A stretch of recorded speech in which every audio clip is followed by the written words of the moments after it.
باسم ربك الذي خلق خلق الإنسان من علق اقرأ وربك الأكرم الذي علم الحمدللہ رب العالمین والصلاة والسلام علی سید الانبیاء والمرسلین اللہم صلی علی سیدنا و مولانا محمد وعلی آل سیدنا و مولانا محمد وبارک وسلم۔ معزز ناظرین کرام، السلام علیکم۔ آج ہم اللہ تعالیٰ کے فضل و کرم سے سورہ واقعہ کے دوسرے رکوع کی آیات مقدسہ کا ترجمہ اور تفسیر بیان کر رہے ہیں۔ دوسرے رکوع کا آغاز قرآن مجید فرقان حمید کی آیت مقدسہ 39 سے یہ شروع ہو رہا ہے یہ دوسرا رکوع۔ اس سے پہلے آپ جانتے ہیں کہ اصحاب الیمین کا ذکر ہے، دائیں ہاتھ والے، ان کو جو نعمتیں مل رہی ہیں کہ بغیر کانٹوں کے بیر ہوں گے، کیلے کے گچھے ہوں گے، لمبے سائے ہوں گے، ہمیشہ جاری رہنے والے پانی کے جھرنے ہوں گے، اور بڑے کثیر میوے ہوں گے، نہ ان کو کوئی روکے گا نہ اس پر پابندی ہوگی۔ پھر خواتین کا تذکرہ ہے کہ ان کو بڑے خوبصورت انداز میں تخلیق کیا گیا اور ان کو کنوارا پن عطا کیا گیا، اور پھر فرمایا گیا کہ یہ دائیں ہاتھ والوں کے ساتھ ان کی نسبت ہوگی۔ تو یہ تذکرہ ہے۔ اب آیت نمبر 39 میں اصحاب الیمین کا ذکر کیا گیا۔ جو السابقون تھے وہ پہلے وقت میں بہت کثیر، لیکن آخری وقت میں قلیل، لیکن یہاں پر فرمایا گیا کہ یہ جو اصحاب الیمین ہیں ان کے بارے میں، ان میں بڑی جماعت اگلے لوگوں میں سے ہوگی۔ ثلۃ من الاولین، ثلہ کہتے ہیں بڑا گروہ، یا جو اون کے گٹھے ہوتے ہیں اس کو ثلہ کہتے ہیں۔ تو بڑا گروہ ان کا اولین میں سے ہوگا۔ اور پھر فرمایا گیا کہ وَثُلَّةٌ مِّنَ الْآخِرِينَ، اور جو پچھلے لوگ ہیں ان میں بھی ایک بڑی جماعت ہوگی۔ جو اصحاب الیمین ہیں پہلے وقت میں بھی کثرت ہوگی اور آخری زمانے میں ان کا ایک بڑا گروہ اس وقت بھی ہوگا۔ اب اس کے بعد ناظرین کرام اصحاب الشمال کا تذکرہ ہو رہا ہے آیت نمبر 41 میں۔ یہ 41 آیت ہے۔ وَأَصْحَابُ الشِّمَالِ مَا أَصْحَابُ الشِّمَالِ، بائیں طرف والے، اور کیا ہی برے لوگ ہیں بائیں طرف والے۔ نامہ اعمال جن کا بائیں ہاتھ میں ہوگا یہ بائیں طرف والے لوگ ہیں۔ ان کی حالت قیامت کے دن معزز ناظرین کرام انتہائی بری ہوگی۔ تو اہل جنت کے 2 گروہ ہوں گے اور ان کا حال یہاں پر بیان کیا جا رہا ہے۔ اب یہ بدبخت لوگ ہیں، ان کا بڑا عجیب و غریب حال ہوگا۔ آئیے دیکھیے ان کا حال کیا ہے۔ فی سموم و حمیم، وہ دوزخ کی سخت گرم ہوا اور کھولتے ہوئے پانی میں۔ سموم جیسے لو ہوتی ہے، گرم ترین ہوا، اور حمیم کھولتا ہوا پانی۔ تو جلتی ہوئی ہوا، جلتا ہوا پانی، کھولتا ہوا پانی، شدید گرم ان کا حال ہوگا۔ شدید گرم ہوا ہوگی، اور ایسی شدید گرم ہوا ہوگی کہ انسانی باڈی کے تمام مساموں میں داخل ہوگی، اور ان کو پھر کھولتا ہوا پانی ان کو پینے کے لیے بھی اور اوپر ڈالا جائے گا۔ تو آپ اندازہ کیجئے کتنی ہولناکیاں ہوگی۔ اس کے بعد جو اصحاب الیمین تھے ان کے تو بڑے ٹھنڈے سائے، لمبے سائے، لیکن یہاں پر ان کو سائے کون سے میسر ہو رہے ہیں دوزخیوں کو؟ وَظِلٍّ مِّن یحموم، اور ان کے لیے فرمایا کہ سیاہ دھوئیں کے سائے ہوں گے۔ دھواں بھی ہوگا اور سیاہ ہوگا، اور اس سیاہ دھوئیں میں وہ جہنم کے اندر اپنی زندگی گزر بسر کریں گے، اور انتہائی شدت کا عذاب ہوگا۔ آگے فرمایا آیت نمبر 44 میں لا بارد ولا کریم، اللہ اکبر، جو نہ کبھی ٹھنڈا ہوگا اور نہ فرحت بخش ہوگا۔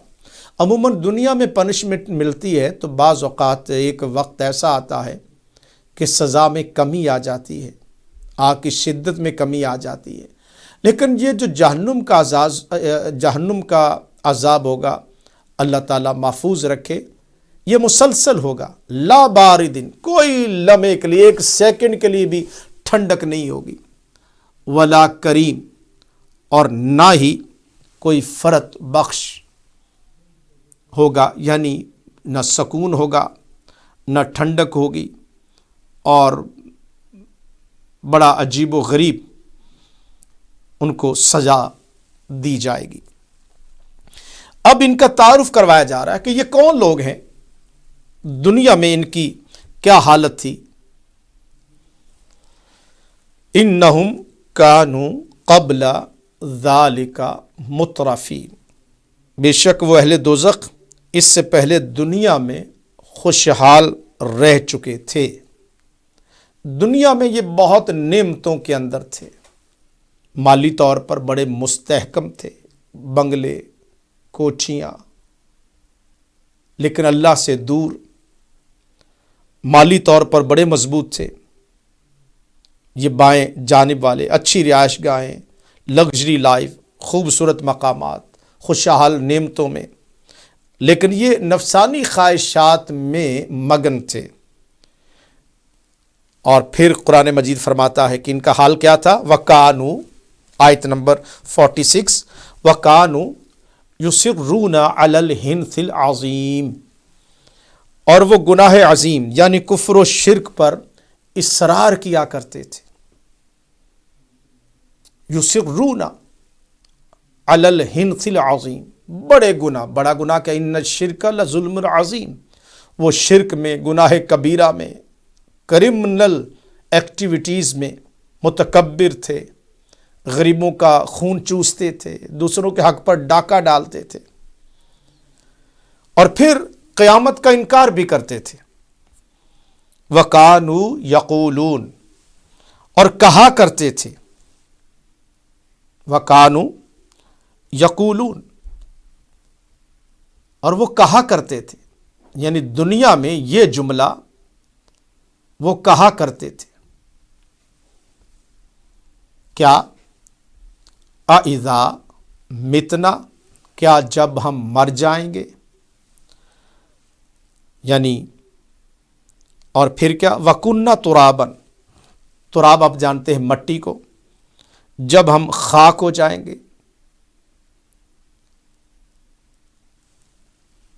وَعِظَامًا، یعنی جب ہم خاک کا ڈھیر، عِظَامًا، ہڈیاں ہو جائیں گے، أَإِنَّا، آیت نمبر 47 ہے، أَإِنَّا لَمَبْعُوثُونَ، تو کیا ہم ضرور اٹھائے جائیں گے، یعنی ڈاؤٹ میں تھے، بلکہ بے یقینی میں تھے کہ یہ کیسے پاسبل ہے، کیا مر جائیں، مٹی میں مل جائیں، ہماری ہڈیاں بسیدہ ہو جائیں اور پھر دوبارہ ہم زندہ کیا جائیں، دوبارہ اٹھائے جائیں، یہ ممکن نہیں ہے۔ یعنی مطلب یہ ہے کہ یہ ایک تو گناہوں میں اصرار کرتے تھے اور پھر اس کے بعد یہ قیامت کا انکار کرتے تھے۔ آگے ایک اور بات بھی کہتے تھے، وہ بھی سنیے آیت نمبر 48 میں، آباؤنا الاولون، کہ ہمارے اگلے باپ دادا بھی زندہ کیے جائیں گے، ہمارے جو آباء و اجداد ہیں، اولون، جو پہلے گزر چکے، تو کیا وہ باپ دادا جو کئی سال ہو گئے، ان کی قبروں کا نشان باقی نہیں ہے، کیا ان کو بھی دوبارہ زندہ کیا جائے گا؟ اب یہ وہ باتیں کر رہے ہیں،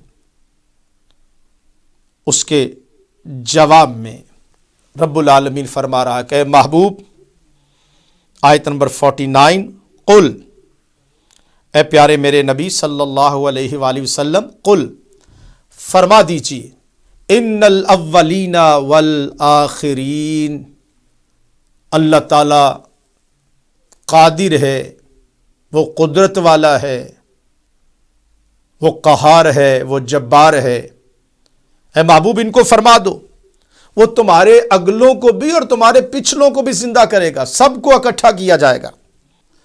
جی ناظرین کرام، آیت نمبر 49 کے اندر فرمایا کہ قل ان الاولین والآخرین، کہ انکار کرنے والوں تمہارے اگلوں کو بھی اور تمہارے پچھلوں کو بھی اللہ تعالی ضرور جمع فرمائے گا۔ اب آیت نمبر 50 میں فرمایا جا رہا ہے کہ لَمَجْمُعُونَ إِلَى مِيقَاتِ يَوْمٍ مَعْلُوم، کہ ایک معین دن کے موقع پر سب کو، اگلوں کو اور پچھلوں کو، تمہارے باپ دادا، آبا و اجداد اور آنے والی نسلوں کو بھی ضرور جمع کیا جائے گا۔ یہ آیت نمبر 50 ہے۔ آیت نمبر 51 میں فرمایا جا رہا ہے ثم، پھر انکم ایھا الضالون المکذبون، پھر بے شک تم لوگ اے گمراہ جھٹلانے والو، قیامت کا دن جب آئے گا تو پھر تمہاری مہمان نوازی ہوگی۔ کیا ہوگی مہمان نوازی؟ لآکلون من شجر من زقوم، تم ضرور کانٹے دار تھوڑ کے درخت سے کھانے والے ہو۔ یہ کانٹے دار درخت ہے تھور کا، انتہائی کرب کے ساتھ وہ چھوٹے چھوٹے کانٹے چبھیں گے، زبانیں سوج جائیں گی۔ تو آیت نمبر 52 میں فرمایا کہ دنیا میں تم تکبر کرتے تھے، اللہ کے کلام قرآن مجید کا انکار کرتے تھے اور کہتے تھے مرنے کے بعد ہماری جب ہڈیاں بوسیدہ ہو جائیں گی تو دوبارہ کیسے زندہ کیے جائیں گے؟ تو اللہ فرماتا ہے کہ تمہیں وہاں پر لایا جائے گا اور تمہیں اب سزا دی جائے گی، عذاب دیا جائے گا، اور وہ بھی کھانے کے لیے تھور کا درخت ہوگا جو کانٹے دار ہوگا۔ زقوم کانٹے دار درخت ہوگا۔ آگے فمالئون منہ البطون، سو اس سے اپنا پیٹ بھرنے والے ہو، یعنی اس جو انتہائی خراب قسم کا درخت ہے وہ تمہاری غذا ہوگی اور تم اس سے اپنا پیٹ بھرو گے، اور پھر اس کے بعد پینے کے لیے تمہیں کیا ملے گا؟ فشاربون علیہ من الحمیم، اور حمیم کہتے سخت کھولتا ہوا پانی، جہنم کا گرم ترین اور کھولتا ہوا پانی ان اصحاب الشمال کو، بائیں طرف والوں کو پینے کے لیے میسر آئے گا، تو یہ گرم کھولتا ہوا پانی پئیں گے۔ آیت نمبر 55 میں فرمایا فشاربون شرب الہیم، استغفر اللہ، پس تم سخت پیاسے اونٹ کے پینے کی طرح پینے والے ہو۔ جس طرح پیاسا اونٹ جو کئی دنوں کا پیاسا ہو وہ پانی پیتا ہے، تم ایسے پانی پیو گے جیسے سخت پیاسا اونٹ پانی پیتا ہے اور اپنا پیٹ بھرتا ہے۔ قرآن مجید فرماتا ھذا نزلہم یوم الدین، قیامت کا دن جو بڑا ہولناک ہوگا گمراہوں کے لیے، جھٹلانے والوں کے لیے، انکار کرنے والوں کے لیے، تکبر کرنے والوں کے لیے، شرک کرنے والوں کے لیے، یہ ان کی مہمان نوازی ہوگی۔ کھولتا ہوا پانی ہوگا، کانٹے دار کڑوے درخت ان کی خوراک ہوگی، بھوک کی شدت ہوگی، پیاس کی شدت ہوگی، اور جہنم کا جلتا تھوڑ کا درخت کھائیں گے اور ان پر پیاس مسلط کر دی جائے گی، ہونٹ سوج جائیں گے، چہرے مسخ ہو جائیں گے، اور ان کی آنتیں وہ کھولتا ہوا پانی کاٹ ڈالے گا۔ اللہ کی پناہ مانگتے ہیں جہنم کے عذاب سے۔ اللہ تعالیٰ اس دنیا میں ہمیں سچی توبہ کی توفیق عطا فرمائے۔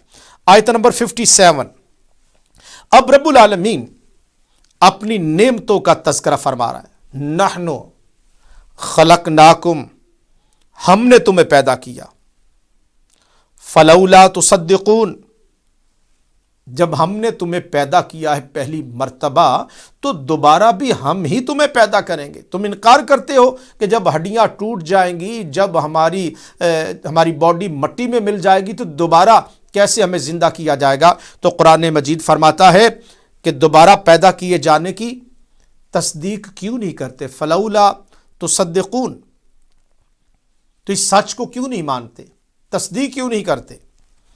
آگے فرمایا آیت نمبر 58 میں اب رب العالمین اپنی نعمتوں کا تذکرہ فرما رہا۔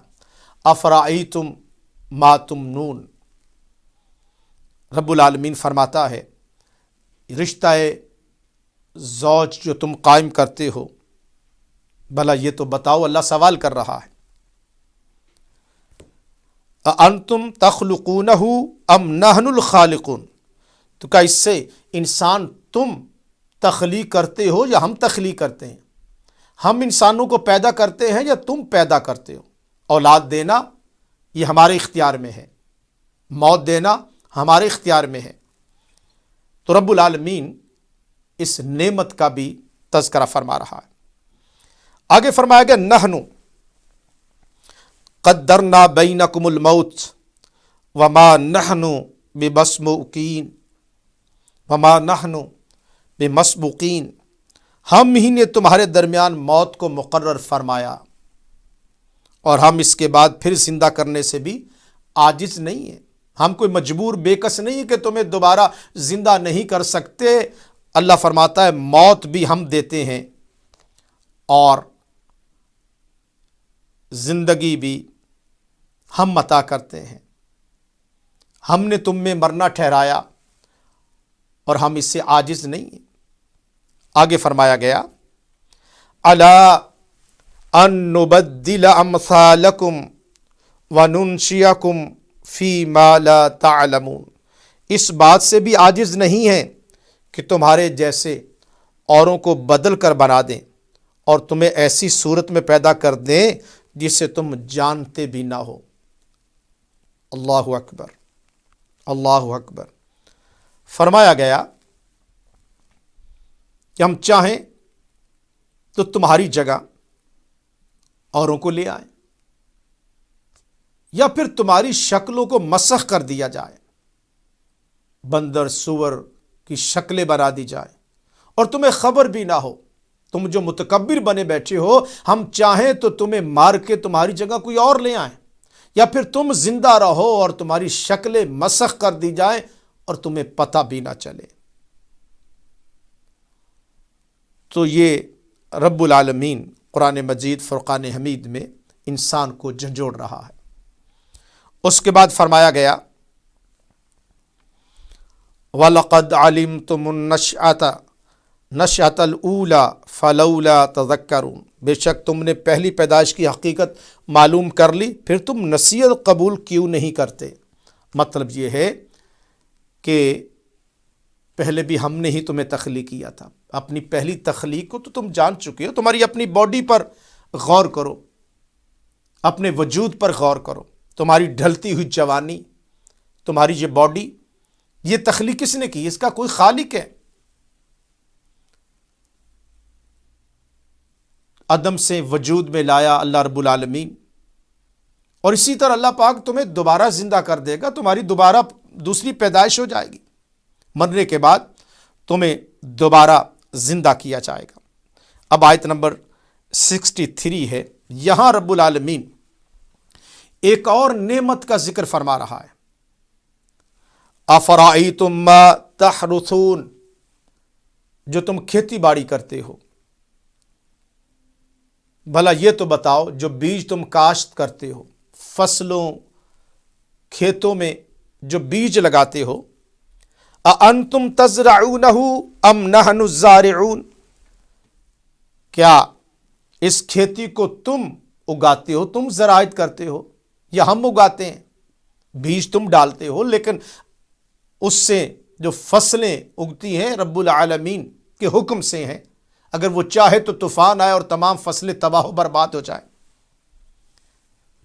اور آگے اس کا تذکرہ بھی رب العالمین فرما رہا ہے لَوْ نَشَاءُ لَجَعَلْنَاهُ حُطَامًا فَظَلْتُمْ تَفَكَّهُونَ، اللہ اکبر، ہم چاہیں تو تمہاری ان فصلوں کو ریزہ ریزہ کر دیں، پھر تم تعجب اور ندامت ہی کرتے رہ جاؤ، افسوس کرتے جاؤ، ندامت کہ آئے ہم نے اللہ کی بات کو کیوں نہ مانا، اس کے غریبوں پر مال خرچ کیوں نہیں کیا۔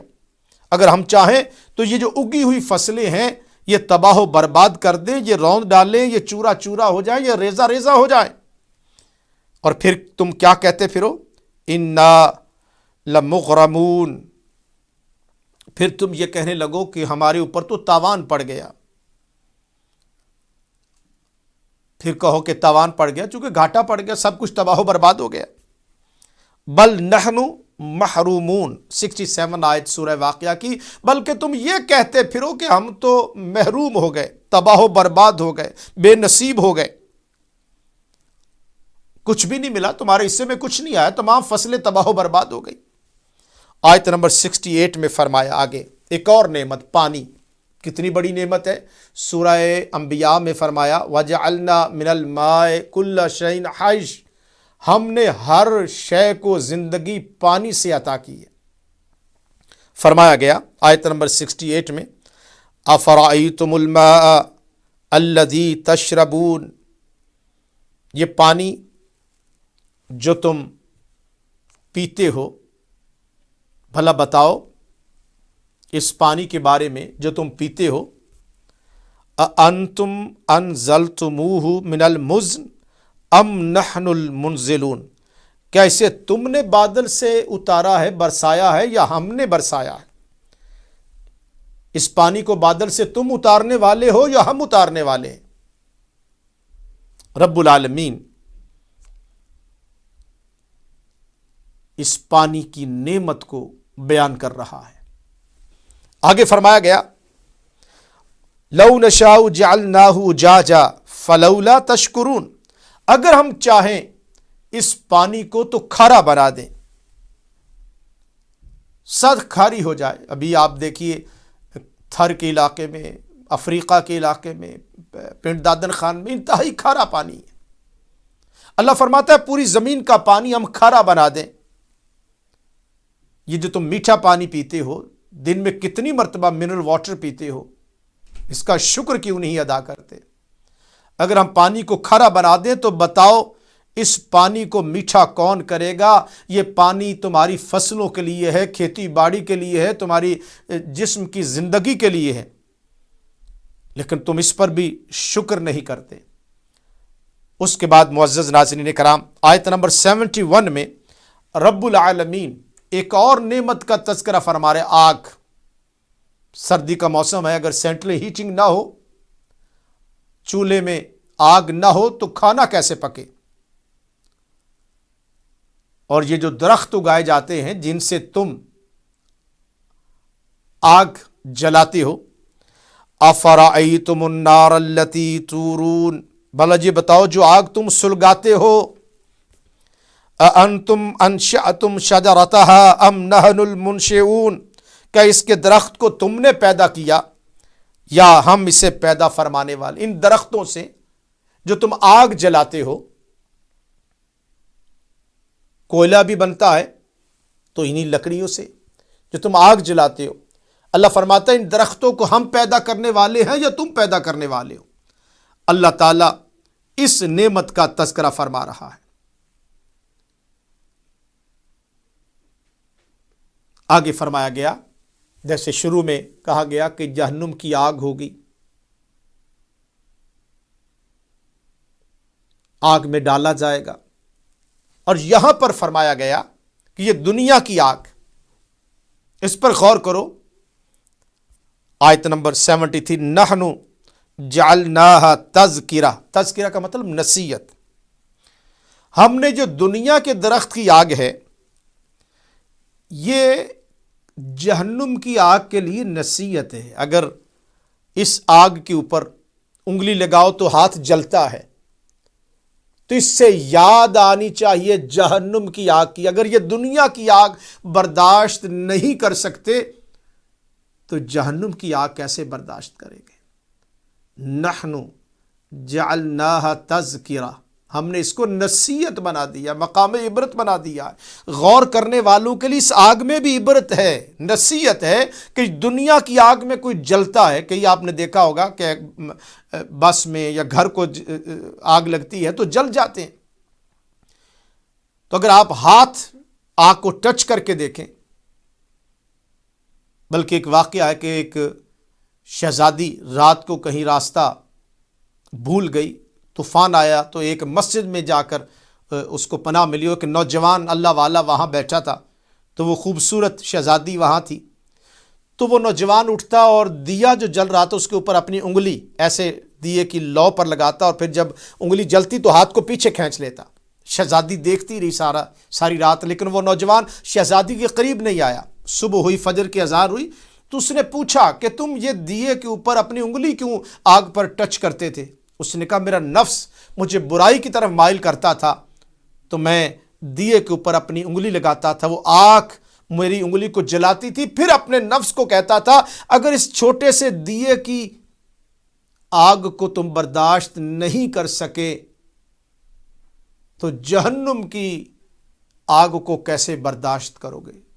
تو قرآن فرماتا ہے نحن جعلناها تذکرۃ ومتاعا للمقوین، اور جو جنگل کے مسافر ہیں ان کے لیے باعث منفعت بنایا ہے۔ جو مسافر گزرتے ہیں تو اسی جنگل کی آگ کو جلا کے اس سے فائدہ اٹھاتے ہیں، سردی ہے اس سے بچتے ہیں، کھانا پکا لیتے ہیں، تو یہ مسافروں کے لیے نفع بخش بھی ہے، اور یہ نصیحت بھی اس آگ سے جو لینا چاہے وہ اس آگ سے بھی نصیحت حاصل کر سکتا ہے۔ اس آگ کو ہم نے تمہارے لیے نصیحت کا ساما بنا دیا ہے۔ معزز ناظرین کرام، سورہ واقعہ کے دوسرے رکوع کی آخری آیت نمبر 74، یہاں دوسرا رکوع ختم ہو رہا ہے۔ فسبح بسم ربک العظیم، یاد دلایا جا رہا ہے اے محبوب صلی اللہ علیہ وسلم اپنے رب عظیم کے نام کی تسبیح کیا کریں، اور حضور علیہ الصلوۃ والسلام کے ذریعہ سے امت کو بھی بتایا جا رہا ہے کہ اپنے رب عظیم کے نام کی تسبیح کیا کرو، اس کا ذکر کثرت کے ساتھ کیا کرو، اور جو شرک کرتے ہیں ان سے بھی برات کا اعلان کر رہا ہے قرآن مجید۔ اللہ کی پاکی بیان کرو، وہ رب عظیم ہے۔ تو یہ رکوع میں تسبیح ہے، سجدے میں تسبیحات ہیں۔ اللہ رب العالمین ہمیں ذکر پاک کرنے کی توفیق عطا فرمائے۔ ناظرین کرام، آج ہم نے سورہ واقعہ کے دوسرے رکوع کا ترجمہ و تفسیر بیان کیا۔ انشاءاللہ اگلی نشست میں سورہ واقعہ کے تیسرے رکوع کا بیان ہوگا۔ اجازت چاہتا ہوں، والسلام علیکم ورحمۃ اللہ وبرکاتہ۔ اقرأ باسم ربك الذي خلق، خلق الإنسان من علق، اقرأ وربك الأكرم الذي علم بالقلم